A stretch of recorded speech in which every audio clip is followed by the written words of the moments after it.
اگر دنیا میں کسی کو رسول اللہ صلی اللہ علیہ وسلم کی خواب میں زیارت نصیب ہو جائے، وہ اپنے آپ کو بہت خوش نصیب سمجھتا ہے کہ مجھے آقائے دو جہاں کی زیارت نصیب ہو گئی۔ اور اگر کسی کو رسول اللہ صلی اللہ علیہ وسلم کے شہر مدینہ میں قیام نصیب ہو جائے تو وہ بھی اور دوسرے لوگ بھی اس کو خوش نصیب سمجھتے ہیں کہ اللہ رب العزت نے یہ نعمت عطا فرما دی۔ اور کسی کی قبر اگر جنت البقیع میں بن جائے تو یہ شخص بھی اپنے آپ کو بہت خوش نصیب سمجھتا ہے کہ جنت البقیع کے اندر قبر مل گئی۔ خواب میں دیکھنا یا مدینہ میں زندگی گزارنا یا مدینہ طیبہ میں جنت البقیع میں تدفین ہو جانا، یہ تینوں نعمتیں واقعی بہت بڑی ہیں اور خوش نصیب لوگوں کو ملتی ہیں، اس میں کوئی شک نہیں۔ لیکن خواب چند منٹ کی، چند لمحات کی بات، مدینہ طیبہ کا قیام 150 سال کی بات، موت آ جائے گی۔ جنت البقیع میں قبر کے اندر چلے جانا یہ بھی ایک مدت تک ہے، قیامت کی صبح اٹھنا ہے۔ تو یہ تینوں چیزیں بہت بڑی ہونے کے باوجود ان کی ایک لمٹ ہے۔ لیکن ایک اور نعمت ایسی ہے، وہ جن کو مل جائے وہ واقعتاً حقیقی خوش نصیب ہیں۔ وہ کیا؟ وہ ہے حضور پاک صلی اللہ علیہ وسلم کا جنت میں پڑوس۔ ہم ایسی زندگی گزارنے والے بنے کہ جنت میں نبی کریم صلی اللہ علیہ وسلم کا پڑوس مل جائے، اس کی کوئی لمٹ نہیں ہے۔ خواب چند منٹ، چند لمحات کا، زیادہ سے زیادہ ایک رات کا کچھ حصہ، مدینہ میں رہنا زیادہ سے زیادہ موت تک، اور قبر میں رہنا زیادہ سے زیادہ قیامت کی صبح تک۔ لیکن جنت کے اندر رسول اللہ صلی اللہ علیہ وسلم کا پڑوس مل جائے، یہ ہمیشہ ہمیشہ اور ہمیشہ اور ہمیشہ کی بات ہے۔ اس وقت ہم لوگ مکہ مکرمہ میں ہے، پورا گروپ ہے، اللہ تعالیٰ قبول فرمائے۔ مکہ مکرمہ یہ بھی شہر نبی ہے اور مدینہ طیبہ یہ بھی شہر نبی ہے۔ مکہ مکرمہ رسول اللہ صلی اللہ علیہ وسلم کی پیدائش کا مقام، اور مدینہ طیبہ جہاں نبی علیہ السلام کا مدفن ہے۔ مکہ مکرمہ میں آپ کے آباء و اجداد مدفون ہیں اور مدینہ طیبہ میں اہل بیت مدفون ہیں۔ یہ دونوں شہر شہر نبی ہیں۔ تو ابھی ہم بات کریں گے نبی کریم صلی اللہ علیہ وسلم کا پڑوس ہمیں کیسے مل جائے، آخر یہ نعمت ہمیں کیسے مل جائے، اس کے لیے کون سے اسباب اختیار کرنے ہیں۔ علماء کرام نے قرآن و حدیث کی روشنی میں چند باتیں لکھی ہیں، وہ ایک ایک کر کے انشاءاللہ العزیز اس کا خلاصہ عرض کرتا ہوں۔ پہلی بات، نبی کریم صلی اللہ علیہ وسلم سے ایسی سچی محبت جو آپ کو جنت میں حضور صلی اللہ علیہ وسلم کا رفیق بنا دے، ساتھی بنا دے، پڑوسی بنا دے۔ کامل محبت، سچی محبت۔ حدیث کے اندر آتا ہے المرء مع من احب، جو جس سے محبت کرتا ہے قیامت کے دن اسی کے ساتھ ہو۔ تو اگر ہم نبی علیہ الصلوۃ والسلام سے سچی محبت کریں گے تو قیامت کے دن حضور صلی اللہ علیہ وسلم کے ساتھ ہی ہوں گے۔ ہم جتنے یہاں موجود ہیں، آن سائٹ یا آن لائن، ہم سب کو رسول اللہ صلی اللہ علیہ وسلم سے محبت تو ضرور ہے، اس لیے یہاں بیٹھے، ورنہ ہوتے ہی نہ۔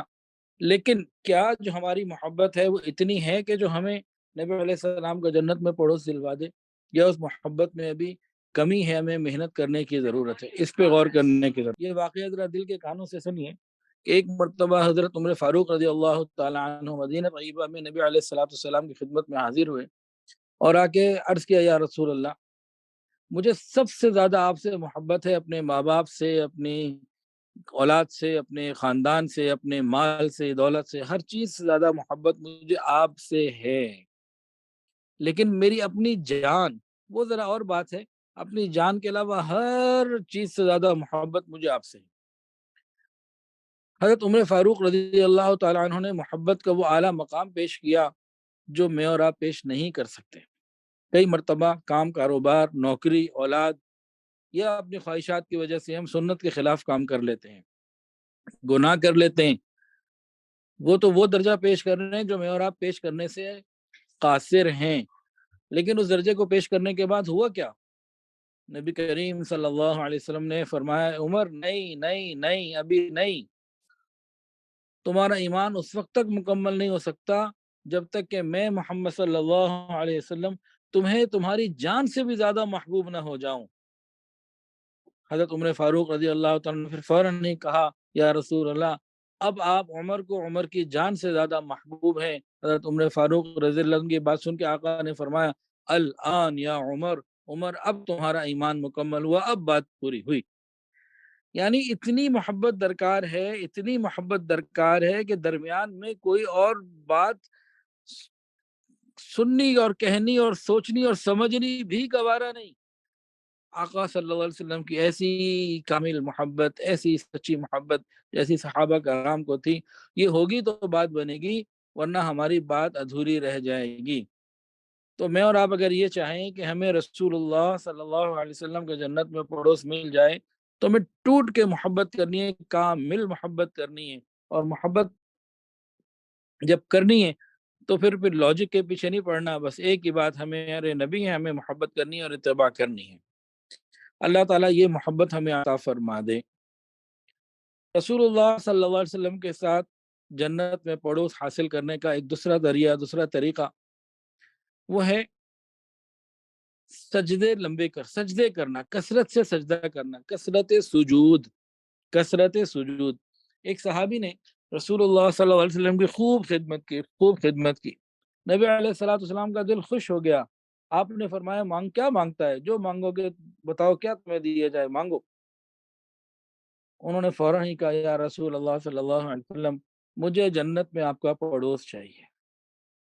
اگر ہم سے پوچھا جائے کہ مانگو، کیا مانگتے ہو، تو ہم بینک بیلنس، ہم کوئی گاڑی، کوئی کوٹھی اور پتہ نہیں کیا کچھ مانگ لیتے، لیکن وہ عاشق رسول تھے۔ انہوں نے کیا مانگا؟ انہوں نے مانگا اے اللہ کے نبی مجھے جنت میں آپ کا پڑوس چاہیے۔ پھر حضور صلی اللہ علیہ وسلم نے ارشاد فرمایا کثرت سجود سے میری مدد کرو۔ اب کثرت سجود میں دو مطلب علماء نے فرمائے ہیں۔ پہلی بات، نماز زیادہ پڑھنا، یعنی فرض نماز کے علاوہ کثرت کے ساتھ نفل پڑھنا، اشراق ہے، اوابین ہے، تہجد ہے، ویسے ہی نفل پڑھنا اللہ کی محبت میں، ایک یہ ہے۔ اور دوسرا سجدے لمبے کرنا، سجدے لمبے کرنا۔ تو بھائی اگر میں اور آپ یہ چاہتے ہیں کہ حضور صلی اللہ علیہ وسلم کا قیامت میں جنت میں پڑوس مل جائے تو ہم فرض نماز کے علاوہ نفل نمازوں کی بھی عادت بنائیں، اور دوسرا سجدوں کو لمبا کریں۔ یہ جو ہماری عادت ہے نا 3 دفعہ سبحان ربی الاعلیٰ کہتے، اور وہ بھی بعض لوگ سبحان ربی الاعلیٰ، سبحان، پتہ ہی نہیں چلتا وہ کیا کہہ رہے ہیں۔ تو سبحان ربی الاعلیٰ یہ 5 مرتبہ، 7 مرتبہ، 9 مرتبہ آئیں، چلو 3 سے 5 پہ تو ترقی کریں۔ ہماری زندگی 20 30 40 50 سال گزر گئی، ابھی تک جو بچپن میں 3 پڑھنا شروع کیا تھا آج تک 3 ہی پر ہی اٹکے ہوئے ہیں، تو یہ تو غلط زیادہ، ہم 5 پر آئیں۔ اگر ہم نبی کریم صلی اللہ علیہ وسلم کا پڑوس قیامت میں چاہتے ہیں جنت میں، تو کم سے کم سبحان رب العلیٰ کو 3 کی جگہ 5 کریں اور صحیح طریقے سے ادا بھی کریں، تو یہ ہمارے لیے معاون بنے گا۔ اور نماز میں کتنا وقت زیادہ لگ جائے گا؟ چند منٹ دن میں زیادہ لگیں گے، زیادہ سے زیادہ 5-7 لگ جائیں گے، لیکن روز چند منٹ کی فکر اور اس نیت سے سبحان ربی الاعلیٰ کی تعداد کو بڑھانا اور صحیح انداز سے پڑھنا کہ مجھے جنت میں نبی علیہ السلام کا پڑوس مل جائے، تو یہ بہت سستا سودا ہے، یہ مہنگا سودا نہیں ہے۔ تو دو باتیں ہو گئی، نبی کریم صلی اللہ علیہ وسلم سے ایسی سچی محبت جو نبی علیہ السلام کی رفاقت ہمیں ملنے کا ذریعہ بن جائے، اور دوسری بات کثرت سجود۔ کثرت سجود میں دونوں باتیں آ گئیں، نماز زیادہ پڑھنا، نفل یعنی زیادہ پڑھنا، اور سجدہ لمبا کرنا۔ تیسری بات، رسول اللہ صلی اللہ علیہ وسلم کی کامل اتباع کرنا، کامل پیروی کرنا، ہر کام رسول اللہ صلی اللہ علیہ وسلم کے طریقے کے مطابق کرنا۔ جو نبی علیہ الصلوۃ والسلام کی کامل اتباع کرے گا وہ قیامت کے دن نبی علیہ الصلوۃ والسلام کے ساتھ ہوگا۔ ہم ہر کام میں نبی علیہ الصلوۃ والسلام کا طریقہ اپنانے کی فکر کریں، جیسے حضرات صحابہ کرام رضوان اللہ تعالی علیہم اجمعین کیا کرتے، لیکن ہم تو وہ سنتیں بھی عمل نہیں کرتے تھے جن کو نبی علیہ السلام نے کر کے دکھایا، حکم دیا کہ یہ کرو، ہم اس کے اندر بھی لاجکس نکال رہے ہوتے ہیں۔ ایک بڑا برا سوال ہے جو لوگ آگے کرتے ہیں علماء سے، حضرت اس سنت کی لاجک کیا ہے؟ یہ بڑا برا سوال ہے، اتنا برا سوال ہے کہ اس کی برائی میں کیا آپ کو میں بتا ہی نہیں سکتا، الفاظ ہی میرے پاس نہیں ہیں۔ یاد رکھیے جن کو تو رسول اللہ صلی اللہ علیہ وسلم سے سچی محبت ہے نا، ان کے لیے یہ لاجک کافی ہے کہ میرے نبی کا عمل ہے، یہ میرے محبوب کا عمل ہے بس۔ ہاں، جہاں محبت میں کمی ہوتی ہے وہاں پھر لاجکس آتی ہیں، اچھا بھئی داڑھی اس کے بغیر بھی تو گزارا ہو سکتا ہے۔ کچھ لوگ ذرا یہ جملہ ذرا توجہ سے سنیے گا، کچھ لوگ کہہ دیتے ہیں بھی سنت کے بغیر بھی تو گزارا ہو سکتا ہے نا، تو ان لوگوں کو یہ سوچنا چاہیے کہ جنت کا بھی ان کے بغیر گزارا ہو سکتا ہے۔ کہتے ہیں جی سنت کہاں ضروری ہے، تو بھئی آپ کا جنت میں جانا کہاں ضروری ہے؟ تو بھئی اگر میں اور آپ چاہیں کہ ہمیں جنت میں جانا ہے تو نبی علیہ الصلوۃ والسلام کی پیروی کرنی ہے۔ تو تین باتیں ہو گئیں، سچی محبت، کثرت سجود اور اتباع سنت۔ نمبر 4، حضور صلی اللہ علیہ وسلم نے ارشاد فرمایا کہ قیامت میں میرے قریب سب سے زیادہ وہ ہوگا جس کے اخلاق زیادہ اچھے ہوں گے۔ ہم اپنے اخلاق کے اوپر فکر کریں، اپنے اخلاق کو بنائیں۔ آج عصر کے بعد مفتی صاحب بیان میں بتا رہے تھے کہ حضرت ابراہیم علیہ السلام کو اللہ رب العزت نے وہی کا نزول وہی فرمائی اور فرمایا کہ ابراہیم اپنے اخلاق اچھے کر لیجئے، ولو مع الکفار، اگرچہ کافر ہی کیوں نہ ہو، سب کے ساتھ اچھے سلوک سے رہیے۔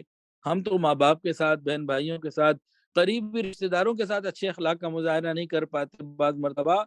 اللہ تعالیٰ تو اپنے خلیل کو فرما رہے ہیں کہ ولو مع الکفار، اگرچہ کافر ہی کیوں نہ ہو۔ پھر اللہ تعالیٰ نے اس میں فرمایا کہ اگر آپ اچھے اخلاق کریں گے تو قیامت کے دن میرے عرش کا سایہ ملے گا اور جنت میں حضیرۃ القدس میں جگہ ملے گی۔ تو اچھے اخلاق کے ذریعے ہمیں نبی علیہ الصلوۃ والسلام کا پڑوس ملے گا۔ ہم اپنے اخلاق کے اوپر فکر کریں، محنت کریں۔ اور اخلاق کیا ہیں؟ سل من قطعک، جو تم سے توڑے تم اس سے جوڑو، واعف عمن ظلمک، واعف عمن ظلمک، جو تم پر ظلم کرے تم اس کے ساتھ درگزر کا عافیت والا معاملہ کرو، معاف کر دو۔ وَأَحْسِنْ إِلَىٰ مَنْ أَسَاءَ إِلَيْكَ، جو تمہارے ساتھ برا کرے تم اس کے ساتھ اچھا کرو۔ اللہ تعالیٰ مجھے اور آپ کو ان اخلاق کی تعلیم عطا فرمائے، عمل کرنے کی توفیق عطا فرمائے۔ تو بہترین اخلاق بنانے کے لیے کیا کرنا ہوگا؟ ہمیں وہ حدیثیں جس میں نبی علیہ السلام نے بتایا کہ مومن کے اندر یہ اخلاق ہونے چاہیے، وہ ہم جمع کریں اپنے پاس اور ان اخلاق کو اپنے اندر لائیں۔ اور اخلاق کے بارے میں حدیث کا ایک اور بھی معاملہ ہے کہ نبی علیہ السلام نے فرمایا کہ مومن کے اندر یہ چیزیں نہیں ہوتی۔ مومن فحش گو نہیں ہوتا، بیہودہ گفتگو نہیں کرتا، لعن طعن نہیں کرتا۔ تو اخلاق محمدی اپنانے کے لیے دو کام ہم کریں، ایک وہ حدیث جمع کریں جس میں نبی علیہ السلام نے بتایا کہ بھئی فلاں فلاں کام مومن کرتا ہے، دوسرا وہ کہ یہ کام مومن نہیں کرتا۔ تو جب ہمارے سامنے یہ ایک تھیوری آ جائے گی کہ بھئی یہ ہمارے اندر ہونا چاہیے، یہ نہیں ہونا چاہیے، اس کے بعد اس کو عمل میں لے کر آنا، اس کو عمل میں لانے کے لیے اللہ والوں کی صحبت انتہائی ضروری ہے۔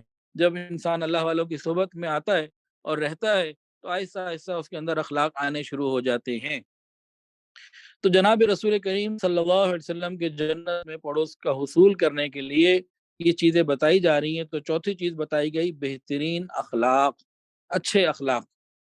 پانچویں چیز یتیم کی کفالت کرنا، یتیم کا خیال کرنا، یتیموں سے محبت کرنا، یتیموں کے دکھ درد کو سمیٹنا، بانٹنا، ان کے لیے خیر کے پہلو اور ذریعے کو اختیار کرنا، یہ ہمارے لیے بہت ضروری۔ یتیم، حضور پاک صلی اللہ علیہ وسلم خود یتیم پیدا ہوئے اور حضور پاک صلی اللہ علیہ وسلم نے یتیموں سے محبت کی اور یتیموں سے محبت کرنا سکھائی اور اس کا حکم دیا۔ فرمایا کہ جو یتیم کی کفالت کرے گا وہ قیامت کے دن میرے ساتھ ایسے ہوگا جیسے ہاتھ کی دو انگلیاں، اشارہ کر کے بتایا ہاتھ کی دو انگلیاں بالکل برابر ہوتی ہیں۔ فرمایا یتیم کی کفالت کرنے والا قیامت کے دن میرے ساتھ ایسے ہوگا۔ تو ہم چاہتے ہیں رسول اللہ صلی اللہ علیہ وسلم کا پڑوس، تو ابھی سے ہم تلاش کریں، سوچیں ہمارے خاندان میں کون سے یتیم ہیں، ہمارے ارد گرد علاقوں میں کون سے یتیم ہیں۔ ہم اپنے جتنا کر سکتے ہیں اتنا کریں۔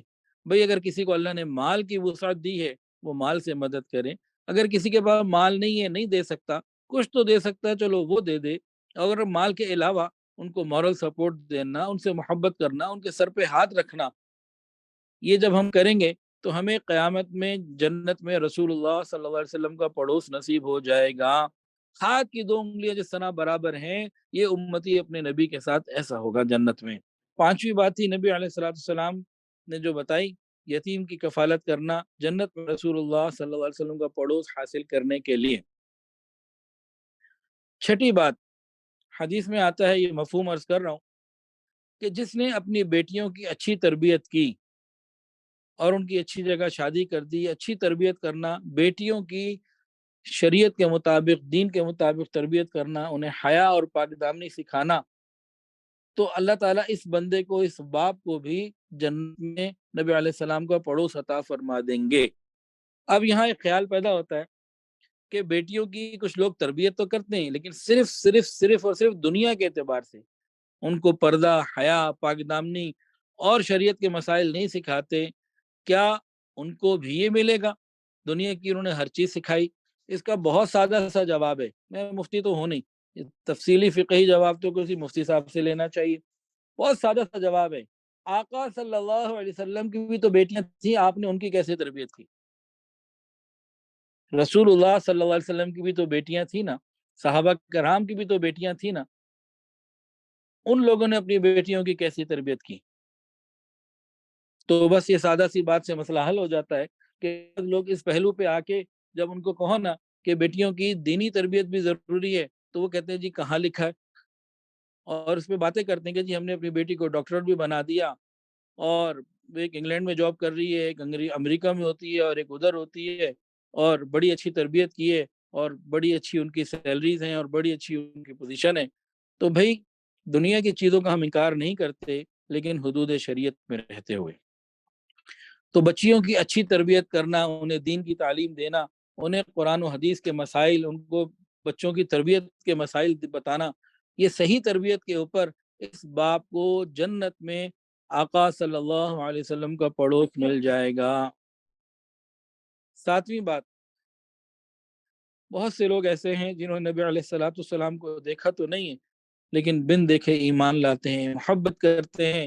ایک دفعہ نبی کریم صلی اللہ علیہ وسلم دعا مانگ رہے تھے، یا اللہ مجھے میرے محبین سے ملا دے، مجھے میرے محبین سے ملا دے۔ صوبان رضی اللہ تعالیٰ موجود تھے، کہ یا رسول اللہ کن سے ملاقات کی آپ درخواست کر دعائیں کر رہے ہیں؟ ہم ہیں نا آپ کے غلام، آپ سے محبت کرنے والے، آپ کن کی بات کر رہے ہیں؟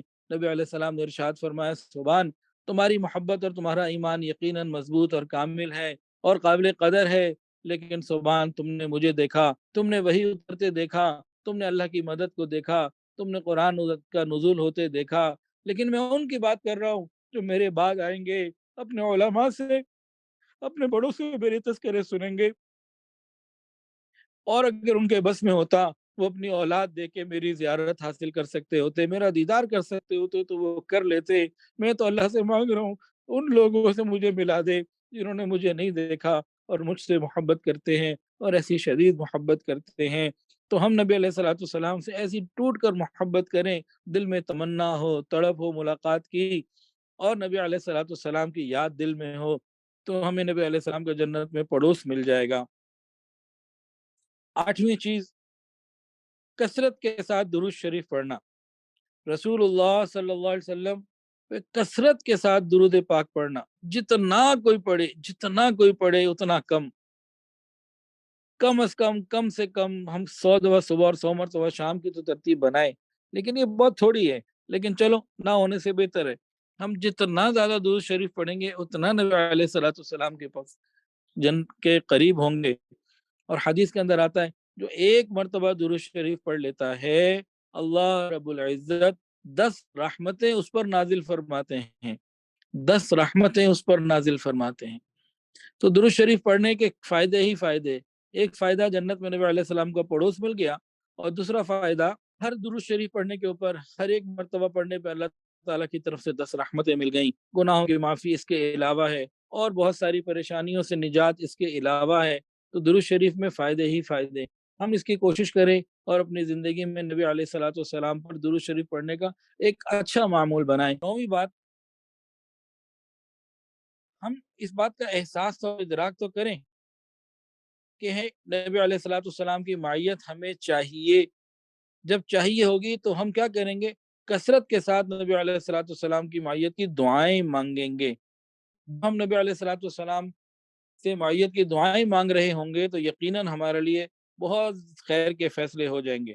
تو یہ 9 باتیں ہیں، اگر ہم ان کو اپنی زندگی میں لے کر آئیں، عمل کریں تو یقیناً انشاءاللہ ثم انشاءاللہ محشر کے میدان میں نبی علیہ الصلوۃ والسلام سے جب ملاقات ہوگی، حضور صلی اللہ علیہ وسلم انشاءاللہ سینے سے بھی لگا لیں گے۔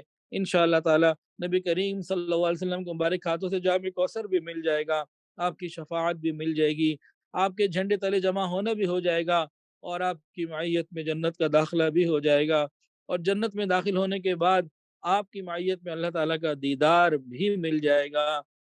یہ سب باتیں وہ ہیں جو قرآن و حدیث میں موجود ہیں، میرے اور آپ کے عمل کے لیے ہیں۔ اللہ تعالیٰ مجھے اور آپ کو اس پر عمل کرنے کی توفیق عطا فرمائے۔ ویڈیو کے نیچے سبسکرائب کے بٹن پہ کلک کریں، بیل کے آئیکن پہ کلک کیجئے تاکہ ہر نئی ویڈیو کی نوٹیفیکیشن آپ کو مل جائے۔